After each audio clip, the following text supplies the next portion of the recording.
ముందుగా కొన్ని ఉల్లిపాయలు, అలాగే కొత్తిమీర, తగినన్ని పచ్చిమిర్చి ముక్కలు చేసుకుని, ఉప్పు, జీలకర్ర వేసుకొని అది మిక్సీలో గ్రైండ్ చేసి పెట్టుకుందాం వంకాయల్లో స్టఫింగ్ కోసం. అలాగని ఇది వంకాయ తెల్ల వంకాయలో నించుడుకాయ లాగానో, ఆంధ్ర వంకాయలో కారపకాయ లాగానో కాదు, కానీ స్టఫ్డే. ఏంటంటే అది వంకాయ బజ్జీ అన్నమాట. ఈ బజ్జీ మొట్టమొదట నేను పుట్టిన కర్నూలు జిల్లాలో ఆత్మకూరులో మా మేనమామ పనిచేస్తున్నప్పుడు మేము వెళ్తే తెచ్చిపెట్టాడు.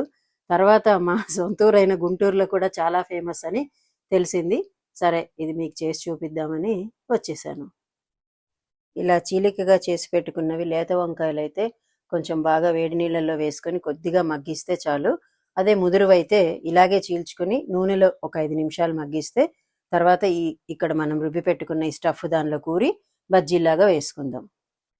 కాసేపు వేడి నీళ్ళల్లో మగ్గించినట్టుగా పెట్టుకున్న వంకాయల్లో మనం గ్రైండ్ చేసింది స్టఫ్ చేసి పెట్టుకున్నాం. ఇప్పుడు శనగపిండి బజ్జీల కోసం కలుపుకుందాం.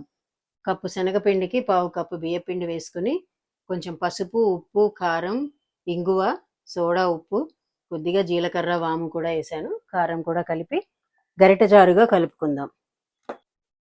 స్టవ్ మీద బాణలు పెట్టి నూనె వేసి, నూనె వేడెక్కిన తర్వాత మనం స్టఫ్ చేసి పెట్టుకున్న వంకాయల్ని ఇలా గరిటె జారుగా తడుపుకున్న పిండిలో ముంచి వేయాలి.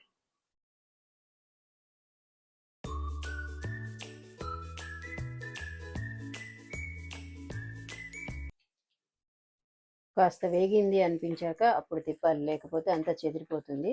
దీనికి మనం తెల్ల వంకాయలైనా, నల్ల వంకాయలైనా, గుండ్రటివైనా, పొడవువైనా ఏవైనా వాడుకోవచ్చు. అలాగే దాని లోపల నింపే ఆ స్టఫ్ కూడా రకరకాలుగా మన ఇష్టం మార్చుకోవచ్చు. నోరూరించే వంకాయ బజ్జీ రెడీ.